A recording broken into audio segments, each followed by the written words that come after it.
जी हाँ दोस्तों, बात करेंगे देश दुनिया की सबसे बड़ी खबर में। पहली और सबसे बड़ी खबर में आपको बताएंगे एक वीडियो है जो कि काफी तेजी से किसान आंदोलन को लेकर वायरल हो रहा है। आप भी देखिए उस वीडियो को। लेकिन उससे पहले अगर आप भी देश में गोदी मीडिया का विरोध करते हैं और आप भी किसानों के समर्थन में हैं और आपको लगता है कि इस कड़ाके की ठंड में किसानों को बेरहमी से सताया जा रहा है, तो लाइक करें इस वीडियो को और चैनल को सब्सक्राइब करने के बाद घंटी को दबाना बिल्कुल ना भूलें और कमेंट बॉक्स में लिखें जय जवान जय किसान। तो दोस्तों देखिए इस वायरल वीडियो को और अपनी राय कमेंट बॉक्स में बताना बिल्कुल ना भूलें। दोस्तों नमस्कार। जहां से पैसा आ जाए इसके जरिए कुछ चला लें। इस देश की जो खनिज संपदा है, जो इस देश के भीतर में कंज्यूमर क्लास है, इस देश के भीतर में जो नौकरी पेशा वाले लोग हैं, उनके जरिए जो टैक्स लिया जाए वही देश चलाया जाए, यही गवर्नेंस है। सेंटर से लेकर अगर स्टेट तक की स्थिति है तो इस देश को जिंदा रखे हुए कौन है? इस देश में अगर एग्रीकल्चर इकोनॉमी को आप अलग कर देंगे, इस देश के भीतर में कृषि अर्थव्यवस्था का योगदान अगर खत्म कर देंगे तो हमारी जीडीपी जो है ढह-ढाकर 50% नीचे आ जाएगी। रोजगार की स्थिति जो अभी फिलहाल नजर आती है, बेरोजगारी दर लगभग 9% है, ये बढ़कर शूट आउट करते हुए लगभग 35% पे पहुंच जाएगी। आप कल्पना कर रहे हैं, आप उस एग्रीकल्चर को उस बाजार के हवाले करना चाहते हैं, उन कॉरपोरेट्स के हवाले करना चाहते हैं जो अपनी अपनी जगहों पर फेल साबित हो गए हैं। फिर भी हमें लगता है कि आज इस बात को समझा जाए कि दरअसल कृषि इकोनॉमी का मतलब होता क्या है और सरकार की जान क्यों हलक पे आ गई है कि अगर उसने इन सुधारों पर ठप्पा नहीं लगाया और कृषि जमीन, फसल, किसान सबको कॉरपोरेट के हवाले नहीं किया तो फिर यह देश ढह-ढाकर अर्थव्यवस्था के लिहाज से ढह जाएगा। और इस सरकार के पास विजन नहीं है कि इकोनॉमी को कैसे डेवलप किया जाए। शायद इसीलिए जरा समझने की कोशिश कीजिए कि इंडियन रूरल मार्केट साइज, जो भारत के ग्रामीण भारत का जो बाजार है, उसका साइज 21वीं सदी की शुरुआत में 2000 में सिर्फ 1,25,000 करोड़ का था। आज की तारीख में यह बढ़ते बढ़ते लगभग 18 लाख करोड़ का हो गया है। जो एग्रीकल्चर इंडस्ट्री इंडिया में है, जरा कल्पना कर सकते हैं कितना ग्रोथ हुआ है।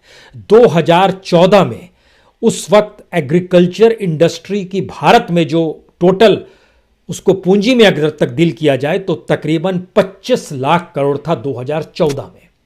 2017 में यह पहुंच गया 44 लाख करोड़ और टारगेट है 2022-23 तक इसको लगभग 90 लाख करोड़ तक ले जाना है। कैसे ले जाएंगे? जब तक ये कॉरपोरेट के हवाले नहीं किया जाएगा, जब तक ये पूंजीपतियों के हाथ में ना दिया जाएगा जो इसको एक्सप्लॉइट करके पैसे से पैसा बनाए। इन बातों का जिक्र इसलिए है क्योंकि हमारी जीडीपी और हमारे एम्प्लॉयमेंट में सबसे बड़ा आधार इस देश की एग्रीकल्चर का ही है, यह हर कोई जानता है। और इस दौर में चाहे बीते 6 बरस का जिक्र कीजिए या उससे पहले मनमोहन सिंह सरकार का भी जिक्र कर लीजिए, एग्रीकल्चर को लेकर क्या हुआ?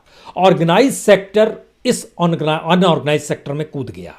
जो हमारा कॉन्ट्रैक्ट फार्मिंग थी उसमें लगभग 22% की बढ़ोतरी इसी दौर में हुई। जो मैकेनाइज्ड एग्रीकल्चर था उसमें लगभग 17% की बढ़ोतरी इसी दौर में हुई। जो एक्सपोर्ट को बढ़ाना था वो लगभग 200% एक्सपोर्ट बढ़ा दिया गया। जो एग्रो केमिकल का जो ज्यादा उपयोग करना था उसमें लगभग 350% का इजाफा हो गया, जिससे फर्टिलाइजर इंडस्ट्री भी चल पड़ी। जो हाइब्रिड बीज थे या गुणवत्ता बीज जिसको कहा जाता है उसमें लगभग 200% का इजाफा हुआ। जो खास तौर से उपकरण होते हैं, कृषि उपकरण, उसका बाजार तो इतना तेजी से बढ़ गया। और इस देश के भीतर में जो की प्लेयर्स हैं, जो कॉरपोरेट के की प्लेयर्स हैं, उनके मुनाफे को समझिए और उस मुनाफे के जरिए यह भी समझिए कि किसान इस देश की सरकार को कोई पॉलिटिकल फंडिंग नहीं करता है। पॉलिटिकल फंडिंग कॉरपोरेट और इंडस्ट्री करती है और संयोग से एग्रीकल्चर मार्केट से जुड़ी हुई जो इंडस्ट्रीज इस देश में काम कर रही है उन्होंने भी सरकार को फंडिंग की है, पॉलिटिकल फंडिंग की है और अपने मुनाफे में से उनको हिस्सेदारी दी है। जितना पैसा वो किसानों को दे देते तो इस देश में किसानों की पर कैपिटा इनकम बढ़ जाती, जो बीते 20 बरस में अगर आप एनालिसिस करना शुरू कीजिएगा तो आपको जानकर हैरत होगी, सिर्फ इस देश में प्रति किसान की प्रतिदिन की आय में जो इजाफा हुआ है वह सिर्फ 33 पैसे का हुआ है। कल्पना कर सकते हैं ये हम एक ऐसी स्थिति में है। अगर यह स्थिति है तो हमको लगता है कि अब इसके दूसरे हिस्से में आइए, जो बड़ी बड़ी कंपनियां, उसके 11 की प्लेयर्स का हम जैसे नाम लेते हैं, DuPont India private limited, Rallis India limited, Nuziveedu seeds limited, Godrej Agrovet limited, Nestle India limited, Advanta, Monsanto, Parle products, Britannia industry, financials, REI agro limited, IFFCO, ये सारे बड़े पावरफुल प्लेयर्स हैं। दूसरी तरफ अगर इनके जब हम उपकरण का जिक्र कर रहे हैं और उसका डाटा एक आपको बताते हैं, 2017 में जो भारत में कृषि उपकरण का बाजार मूल्य कितना था, 2017 में था 62,000 करोड़, 2023 तक टारगेट है 93,000 करोड़।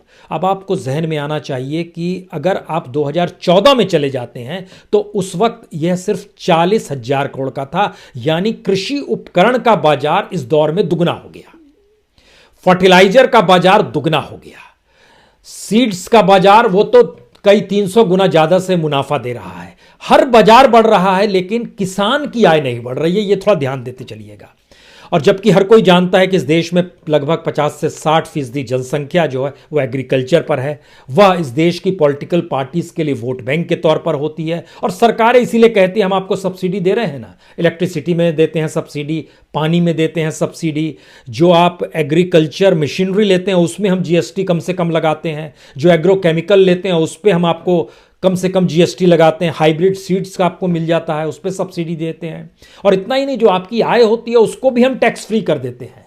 लेकिन जो आय टैक्स फ्री करते हैं, इस देश में किसान जो कमाता है, अगर उसको औसत में आप कन्वर्ट कर दीजिएगा तो उसकी कमाई इतनी है ही नहीं कि वो टैक्स दे पाए, क्योंकि जो टैक्स का जो स्लैब तय किया गया है उसमें आपकी अगर सालाना 5 लाख तक की कमाई है तो आपको टैक्स देने की जरूरत नहीं है, और उसकी आय 5 लाख तक होती ही नहीं है तो किसकी होती है? और टैक्स फ्री का लाभ किसको मिलता है? टैक्स फ्री का लाभ किसानी और फसल के जरिए जो कॉरपोरेट्स और इंडस्ट्री कमा रहे हैं उनको टैक्स फ्री होने का लाभ मिलता है, और उसकी एवज में वो टैक्स फ्री कंटिन्यू करती चले जाए या उसका हर मुनाफा एग्रीकल्चर इकोनॉमी से जुड़ा हुआ नजर आए, इसको लेके सरकार की पॉलिसी उसके अनुकूल हो जाए, इसकी एवज में कुछ कमीशन पॉलिटिकल पार्टी को फंडिंग के तौर पर दे दिया जाए और बॉन्ड्स के तौर पर दिया जाए, खरीद वो देंगे या फिर यूं ही देंगे। एक लंबी फहरिस्त है इसकी, जो आपको बार बार हम कहते हैं ADR की फाइल में मिल जाती है, एसोसिएशन फॉर डेमोक्रेटिक रिफॉर्म और राइट्स जो है उसके जरिए आपको मिलकर आएगा, समझ में आएगा कि जो रिफॉर्म की दृष्टि में वह पूरा का पूरा हिस्सा जो है बताता है कि किन किन ने कितना कितना पैसा दिया। लेकिन आज जिक्र इसका नहीं। भारत के भीतर में जो ओवरऑल कृषि उपकरण का बाजार जो लगभग मौजूदा वक्त में 75,000 करोड़ का हो चला, ये दुनिया में भी बड़ी तेजी से फैला है। दुनिया में आज की तारीख में लगभग 16 लाख करोड़ का बाजार है इस सिर्फ कृषि उपकरण का, उसमें भारत के भीतर में ये खप जाता है 75,000 करोड़ का। अब 75,000 करोड़ में क्या क्या हो सकता है और क्या वाकई MSP भी दी जा सकती है, नहीं, एक दूसरी स्थिति है। लेकिन इसके साथ समझिए कि किसान कितनी मेहनत करता है और किस तरीके से वो अनाज उपजाता है, और दुनिया में भारत सबसे ज्यादा मूल्य का अनाज उपजाता है। इस स्थिति को अगर समझना चाहें कि किस रूप में उपजाता है, उसका पहले एक डाटा देखिए, फिर आप समझ पाएंगे कि सरकार क्यों चाहती है कि अब मजदूरों की जरूरत ना पड़े, इक्विपमेंट से अनाज उपजाया जाए। यहां पर सिर्फ सरकार को किसानों से जमीन चाहिए, वो तभी मिल सकती है जब कॉन्ट्रैक्ट फार्मिंग में किसान बर्बाद होने लगे और 2 जून की रोटी के लिए अपनी जमीन बेचने की स्थिति में आ जाए। यह भी स्थिति लाना चाहती है सरकार, क्योंकि प्रोडक्शन रेट तभी बढ़ेगा जब एग्रीकल्चर जमीन पर किसानों का भार कम हो जाए और वो पूरी तरीके से मार्केट बेस्ड हो जाए और मार्केट सीधे वहां से सामान उठाए और मार्केट में ले आए। इसका सवाल सिर्फ गोडाउन जो अडानी से जुड़ा है, रिटेल सेक्टर जो अंबानी से जुड़ा है, उसका भर नहीं है। अलग अलग प्रोडक्ट्स को, एग्रो प्रोडक्ट्स को अपने तरीके से किस रूप में सेल किया जाता है, प्रोसेसिंग में कैसे सेल किया जाता है, किस रूप में एक्सपोर्ट किया जाता है, इसका बाजार बहुत बड़ा है। 19-20 में फूड प्रोडक्शन भारत में होता है 295 मिलियन टन, इस साल बढ़कर 298 मिलियन टन हो गया। हॉर्टिकल्चर जो है सोचिए कितना ज़्यादा होता है।